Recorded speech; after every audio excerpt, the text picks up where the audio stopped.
India മുന്നണി മാത്രമല്ല, ലാലുവിന്റെ കുടുംബവും പൂർണ്ണമായി തന്നെ തകർന്നിരിക്കുകയാണ്. ബീഹാർ ഇലക്ഷന് പിന്നാലെ ലാലുവിന്റെ മക്കൾ തുറന്നു തന്നെ BJPക്ക് പിന്തുണ പ്രഖ്യാപിക്കുകയാണ്. ആദ്യം ഇപ്പോൾ മകൻ പ്രഖ്യാപിച്ചു, മക്കൾ വീട് വിട്ട് ഇറങ്ങി. ഇനി RJDക്ക് അവിടെ ബീഹാർ നിലനിൽപ്പുണ്ടോ? RJD ബീഹാറിൽ നിലവിൽ വന്നതും അത് മുന്നോട്ട് പോയതും സോഷ്യലിസ്റ്റ് രാഷ്ട്രീയത്തിന്റെ ഒരു ഘടകമായിട്ടാണ്. ഇപ്പോൾ ജയപ്രകാശ് നാരായണന്റെ മൂവ്മെന്റിൽ പിടിച്ചിട്ടാണ് ഈ ലാലു പ്രസാദ് യാദവും മുലായം സിംഗ് യാദവും ഒക്കെ ഒരു സോഷ്യലിസ്റ്റ് മൂവ്മെന്റ് ബീഹാറിലും UPയിലും കെട്ടിപ്പടുത്തുന്നത്. അത് ദേശീയ രാഷ്ട്രീയത്തിൽ ഒരു ആൾട്ടർനേറ്റീവായിട്ട് വന്നതും ഇന്ദിരാഗാന്ധി എന്ന് പറയുന്ന ഒരു വൻമരം കടപുഴകി വീഴുന്നതും രണ്ടാമത് രാജീവ് ഗാന്ധിയുടെ ഭരണം അവസാനിപ്പിക്കുന്നതിനും ഇത്തരം മൂവ്മെന്റുകൾ കാരണമായിരുന്നു. പക്ഷെ ഇപ്പോൾ നമ്മൾ നോക്കുന്നത് ആ ഒരു അന്താരാഷ്ട്ര തലത്തിൽ ദേശീയ തലത്തിൽ അങ്ങനെ ഒരു മുന്നണിക്ക് ഇനി നിലനിൽപ്പില്ല എന്നും അങ്ങനെ ഒരു മുദ്രാവാക്യത്തിന് ഇനി നിലനിൽപ്പില്ല എന്നുമാണ് ഈ ബീഹാർ ഇലക്ഷൻ അടിവരയിട്ടത്. അപ്പോൾ ഇനി ഈ ചെറിയ ചെറിയ രാഷ്ട്രീയ പാർട്ടികൾക്ക് പ്രാദേശിക പാർട്ടികളായിട്ട് പിടിച്ചു നിൽക്കുന്ന ഇപ്പോൾ തെലുങ്ക് ദേശമായാലും TRS ആയാലും DMK ആയാലും അങ്ങനെ ഒരു പ്രാദേശിക പാർട്ടി എന്നുള്ള രീതിയിൽ ബീഹാറിൽ പിടിച്ചു നിൽക്കാനാണ് ശ്രീ ലാലു പ്രസാദ് യാദവും അദ്ദേഹത്തിൻ്റെ കുടുംബവും ശ്രമിച്ചത്. പക്ഷേ അദ്ദേഹം പിന്തുടർന്ന് വന്ന ഒരു ദളിത് മുസ്ലിം യാദവ് DMY എന്ന് പറഞ്ഞുകൊണ്ടുള്ള ഒരു ഫോർമുല ഉണ്ടായിരുന്നു. ആ ഫോർമുലയിൽ ഇപ്പം നമ്മൾ ബീഹാറിൽ വളരെ ശ്രദ്ധിക്കേണ്ട ഒരു കാര്യമാണ്. ആ ഫോർമുലയിൽ പറ്റിയത് 20% വരുന്ന 19% വരുന്ന SC ST വോട്ടർമാരെ ലാലു തഴഞ്ഞു. ഈ ദളിതിനകത്ത് അവർ ഈ SC ST ഉൾപ്പെടുത്തിയില്ല. ആ ഗ്യാപ്പ് നല്ലവണ്ണം, അത് മാത്രമല്ല മായാവതിക്ക് ബീഹാറിൽ ഉണ്ടായിരുന്ന സപ്പോർട്ടും കൂടെ അപഹരിച്ചിട്ട് ഈ പസ്വാന്റെ മകൻ അവിടെ വളരെ സ്ട്രോങ് ആയിട്ട് വരികയും ഏകദേശം 19ഓളം സീറ്റുകൾ അവിടെ അവർ പിടിക്കുകയും ചെയ്തു. മാത്രമല്ല ഉപമുഖ്യമന്ത്രി സ്ഥാനവും ഏറ്റെടുത്തു. അപ്പോൾ മുസ്ലിം എന്ന് പറയുന്ന മുസ്ലിങ്ങൾ നേരത്തെ തന്നെ ഇയാളുടെ കയ്യിൽ നിന്ന്, ലാലുവിൻ്റെ പാർട്ടിയിൽ നിന്ന് പോയി. ദളിതരെ നല്ല രീതിയിൽ കൈകാര്യം ചെയ്യാൻ നിതീഷിനും BJPക്കുമായി. SC ST വേറൊരു സൈഡിൽ നിന്ന് നല്ല രീതിയിൽ കൊണ്ടുവരാൻ പസ്വാന്റെ LJPക്ക് സാധിക്കുകയും ചെയ്തു. ഇനി ലാലു പ്രസാദ് യാദവിന് അവിടെ റോളില്ല എന്നൊരവസ്ഥയിലാണ് വന്നത്. പ്രത്യേകിച്ച് അദ്ദേഹത്തിൻ്റെ ആരോഗ്യം, കരിസ്മ എല്ലാം പോയി. അദ്ദേഹത്തിൻ്റെ കുടുംബം തന്നെ ഏകദേശം പല വഴിക്കായിട്ട് പോയി. അദ്ദേഹത്തിൻ്റെ ഒരു മകൻ എന്താ പറയുന്നത് BJPയുടെ കൂടെ സപ്പോർട്ടായിട്ട് നിൽക്കുന്നു. മറ്റൊരു മകൻ കാണിച്ച വിവരക്കേട് നമ്മൾ ദേശീയ രാഷ്ട്രീയത്തിൽ എല്ലാവരും ചിരിച്ച ഒരു കാര്യമാണ്. അദ്ദേഹം സത്യപ്രതിജ്ഞ ചെയ്യുന്ന തീയതിയും സത്യപ്രതിജ്ഞയ്ക്ക് വിളിക്കേണ്ട ആൾക്കാരുടെ ലിസ്റ്റും വരെ തയ്യാറാക്കിയിട്ടാണ് തേജസ്വി യാദവ് ഇരുന്നത്. അത് എന്ത് ധൈര്യത്തിലാണെന്ന് നമുക്ക് എത്ര നോക്കിയിട്ട് മനസ്സിലായില്ല. കാര്യം എല്ലാ ഒപ്പീനിയൻ പോൾസും വരുന്നത് ഓപ്പോസിറ്റ് സൈഡാണ്. ലാലുവിൻ്റെ ജനപ്രീതി ഏറ്റവും ഇടിഞ്ഞ ഒരു സമയത്ത്, അദ്ദേഹത്തിൻ്റെ ആരോഗ്യം ഏറ്റവും ക്ഷയിച്ച ഒരു സമയത്ത്, അദ്ദേഹത്തിന് പല മീറ്റിങ്ങൊക്കെ പുള്ളിക്കാരൻ വന്നതല്ല ഒന്നും സംസാരിക്കാൻ പോലും പറ്റുന്നില്ലായിരുന്നു.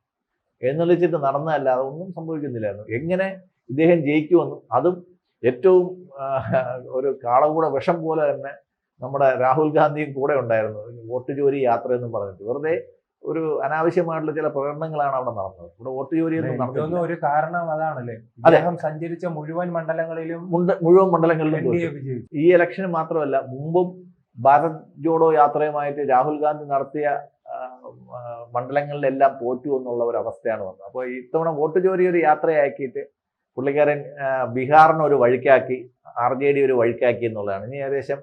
ഇനി കോട്ടകളൊന്നും കോൺഗ്രസിൻ്റെ തകരാനില്ല. ഇനി ആകെ ഒരു കോട്ട എന്ന് പറയുന്നത് കർണാടക മാത്രമേ ഉള്ളൂ. അവിടെ ഈ തമ്മിലടി ഗ്രൂപ്പ് വഴക്ക് അവിടെ തീർന്നിട്ടുള്ള സമയമില്ല. അത് മാത്രമേ ഉള്ളൂ ഇനി വീഴാനായിട്ട്. ബാക്കി അവസാനത്തെ ഇവരുടെ ശവപ്പെട്ടിയിലെ അവസാനത്തെ ആണി എന്ന് പറയുന്നത്, അല്ലെങ്കിൽ ആകെ ഒരു പിടിവള്ളി എന്ന് പറയുന്നത് കർണാടക മാത്രമേ അവരുടെ കയ്യിലുള്ളൂ. വേറെ ഏതെങ്കിലും ഒരു സംസ്ഥാനം അവരുടെ കയ്യിൽ സ്ഥിരമായിട്ട് നിൽക്കുന്നെന്ന് പറയാൻ ഒരു സംസ്ഥാനവും ഇല്ല. ഇപ്പോൾ കോൺഗ്രസിൻ്റെ ഒരു യുഗം അവസാനിക്കുകയാണ്. അതിൻ്റെ കൂടെ RJDയുടെ ഒരു യുഗം അവസാനിക്കുകയാണ്. ബീഹാറിൽ പുതിയ നാമ്പുകൾ, പസ്വാനെ പോലെയും മറ്റ് JDUവിനെ പോലെയുള്ള പുതിയ തലമുറയിലുള്ള പുതിയ നേതാക്കൾ ബീഹാറിൽ വരുന്നുണ്ട്.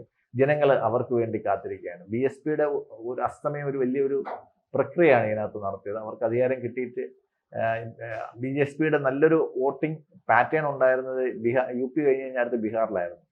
അത് പോയി കഴിഞ്ഞു. അപ്പം SC ST കമ്മ്യൂണിറ്റിയെ കൊണ്ടുവരാനുള്ള BJPയുടെ ഒരു ശ്രമമാണ് ഈ കഴിഞ്ഞ ഇലക്ഷനിൽ അവർക്ക് ഏറ്റവും വലിയ വിജയത്തിലോട്ട് എത്തിച്ചത്.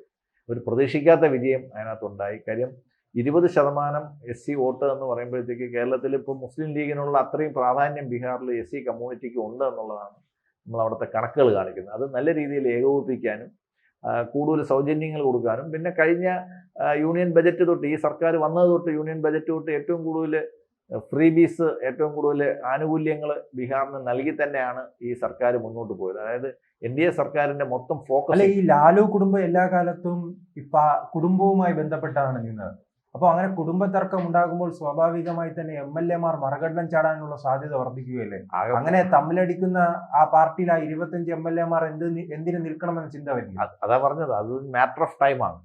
ഇനിയൊരു സർക്കാർ പൂർണ്ണമായിട്ട് വരുമ്പോൾ ഇനി നമ്മുടെ ജനാധിപത്യ പ്രക്രിയയിൽ ഈ മുമ്പ് BJP 2 MP-മാരായിട്ട് ഇരുന്ന ഒരു സമയം നമുക്ക് ഓർമ്മയുണ്ട്. ഇപ്പോൾ കോൺഗ്രസിനെതിരായിട്ട് ഒരു ഓപ്പോസിറ്റ് ശക്തി അതിൽ നിന്ന് തന്നെ ഉണ്ടായി തന്നെയാണ് വന്നത്. VP സിംഗിനെ പോലുള്ളവർ തന്നെയാണ് അതിനകത്ത് നിന്ന് ഉണ്ടായത്. അപ്പോൾ BJPക്കുള്ള ബദൽ ശക്തിയും BJPയിൽ നിന്ന് തന്നെ ഉണ്ടായി വരേണ്ട ഒരു അവസ്ഥയാണ് നമ്മൾ കാണുന്നത്. BJPക്ക് കോൺഗ്രസ് ഒരു എതിരാളിയല്ല, മറ്റ് ഒരു പാർട്ടികളും എതിരാളി അല്ലാത്ത ഒരു അവസരം വരുമ്പോഴത്തേക്ക് BJPക്കുള്ള ഞാൻ എതിരാളി എന്നുള്ള വാക്കല്ല ഉപയോഗിക്കുന്നത്, അതിനുള്ള ആൾട്ടർനേറ്റീവ് എന്താണെന്ന് വെച്ച് കഴിഞ്ഞാൽ അതും BJPയിൽ നിന്ന് തന്നെ ഉരുത്തിരിഞ്ഞ് വരേണ്ടതാണ് നമ്മുടെ ജനാധിപത്യ പ്രക്രിയ എന്ന് പറയുമ്പോഴത്തേക്ക്. അപ്പോൾ അതിൽ ഈ ചെറിയ ചെറിയ തൂണുകൾ മാത്രമാണ് നമ്മൾ അവശേഷിക്കുന്നത്. ഒരു വീടിന്റെ ചില പില്ലേഴ്സ് മാത്രമാണ് അവശേഷിക്കുന്നത്. ആ പില്ലറുകളിൽ ഒന്നായിരുന്നു RJD. BJPയുമായി ബന്ധമില്ലാത്ത AAP അടക്കമുള്ളവർ വളർന്നു വരുന്നുണ്ട് ഒരു ഭാഗത്ത്. അല്ല, AAP പഞ്ചാബിൽ അധികാരം പിടിച്ചു എങ്കിലും AAP എന്നുള്ള ഒരു പാർട്ടിയെ ഇന്ത്യയിൽ വേറെ ഒരു സംസ്ഥാനത്തും വേറെ ആരും അക്സെപ്റ്റ് ചെയ്യുന്ന ഒരു രീതിയിലേക്ക് എത്താനുള്ള ഒരു അത്രയും പൊക്കമുള്ള ഒരു നേതാവ് AAPക്ക് ഇല്ലാതായിപ്പോയി. അല്ല, പക്ഷെ ഗുജറാത്ത് അടക്കമുള്ള സംസ്ഥാനങ്ങളിൽ അവർ ഇപ്പോൾ കൃത്യമായി പ്രചരണം. ഗുജറാത്തിൽ എന്താ സംഭവിച്ചതെന്ന് വെച്ചാൽ ഗുജറാത്തിൽ BJPക്ക് ബദലായിട്ട് കോൺഗ്രസിന് ഒരു സ്ട്രക്ചർ അവിടെ ഇല്ല. അവിടെ ഈ ചെറിയ ചെറിയ പാർട്ടികളുണ്ട്. ഇപ്പൊ നമ്മുടെ കേരളത്തിൽ തന്നെ 2-3 പഞ്ചായത്തുകളിൽ ഇപ്പൊ 2020 വളർന്നു വരുന്നുണ്ട്. അപ്പൊ ഇതെല്ലാം പ്രാദേശികമായിട്ടുണ്ടാകുന്ന കൊച്ചു കൊച്ചു ശക്തികൾ ഉരുണ്ടുകൂടി വരുന്നുണ്ട്. പക്ഷെ ഇതെല്ലാം കൂടെ ചേർന്ന് ഒരു കൊടുങ്കാറ്റായാലേ ഇപ്പം നിലവിലുള്ള പ്രസ്ഥാനത്തിന് ഒരു ബദലാവാൻ പറ്റത്തുള്ളൂ. ഞാൻ എതിരെന്ന് പറയുന്നില്ല, ബദലാവണമെങ്കിൽ നമ്മൾ ഈ ചെറിയ ചെറിയ ശക്തികൾ ഒന്നിച്ച് ചേർന്ന് ഒരു വലിയ ശക്തിയായിട്ട് ചേർന്നാലേ ബദലാവാൻ പറ്റത്തുള്ളൂ. നമ്മൾ നോക്കുകയാണെങ്കിൽ ജനതാ പരീക്ഷണം വരുമ്പോഴത്തേക്ക് അന്ന് നിലവിലുണ്ടായിരുന്ന ഭാരതീയ ലോക്ദൾ, ഭാരതീയ ജനസംഘ് അങ്ങനെയുള്ള കൊച്ചു കൊച്ചു പാർട്ടികളെല്ലാം കൂടെ ചേർന്നിട്ട് ഇന്ത്യ ജനതാ പാർട്ടി ആവുകയും അത് കോൺഗ്രസിനെതിരായിട്ടൊരു മൂവ്മെന്റ് ആയിട്ട് മാറുകയും ചെയ്തു. അപ്പൊ അതേ രീതിയിലുള്ള കൊച്ചു കൊച്ചു ശക്തികളിൽ യോജിക്കാൻ പറ്റുന്നവർ ചേർന്ന് ഒരു മുന്നണി ഉണ്ടാക്കാനാണ് ഇന്ത്യ മുന്നണി എന്നും പറഞ്ഞിട്ട് ശ്രമിച്ചത്. പക്ഷേ അതിന്റെ തലപ്പത്തുള്ള പ്രശ്നങ്ങൾ തന്നെ ഒരുപാട് പ്രശ്നങ്ങളാണ്. അവർക്കൊന്നും ഒരു രീതിയിലും ഒരിടത്തും യോജിക്കാൻ പറ്റുന്ന ഒന്നുമില്ല. മാത്രമല്ല ഇവരെല്ലാം ജയപ്രകാശ് നാരായണനെ പോലെ ഇവരെല്ലാം യോജിപ്പിച്ചിട്ട് കൊണ്ടുപോകാൻ പറ്റിയ ശക്തിയുള്ള വേറൊരു നേതാവും ഇല്ല. അപ്പോൾ ഒരു ശൂന്യതയിലോട്ടാണ് പോകുന്നത്. സത്യം പറഞ്ഞാൽ ഈ RJDയുടെ ഒരു തകർച്ചയും നമ്മുടെ ജനാധിപത്യ പ്രക്രിയയുടെ ഒരു നെഗറ്റീവ് ഇമ്പാക്റ്റാണ് നമ്മൾ കാണുന്നത്. ഇനി ഇതിൽ നിന്ന് ഒരു ആൾട്ടർനേറ്റീവ് ശക്തി ഉണ്ടായിട്ട് വരണമെങ്കിൽ അടുത്ത 10-15 വർഷത്തോളം എടുക്കുമെന്നാണ് നമ്മൾ കാണുന്നത്.